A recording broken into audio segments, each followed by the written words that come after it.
Europe 1. Amélie de Montchalin relance donc le bras de fer avec Anne Hidalgo sur la question du temps de travail des agents municipaux. Car le 1er janvier, tous les employés territoriaux seront légalement soumis aux 35 heures. Or, Paris fait partie des villes où cette règle n'est pas encore appliquée. Les agents y travaillent moins.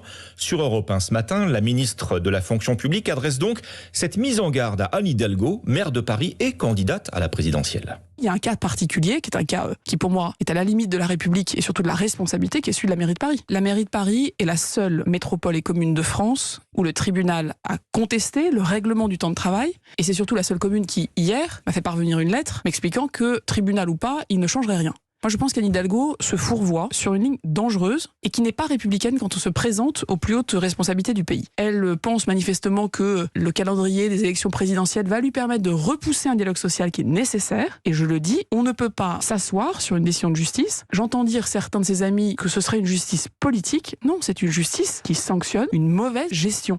Amélie de Montchalin avec Dimitri Pavlenko ce matin sur Europe 1. La ministre ne vise pas que Paris, mais aussi d'autres villes où les agents municipaux travaillent moins de 35 heures, comme La Rochelle, Besançon, Clermont-Ferrand et Strasbourg, où vous vous trouvez, Mélina Fachin. Claude est éboueur à Strasbourg et effectivement, il est loin des 35 heures hebdomadaires. Je fais 20 heures par semaine, mais on est payé 35 heures. Donc vous touchez au moins le SMIC?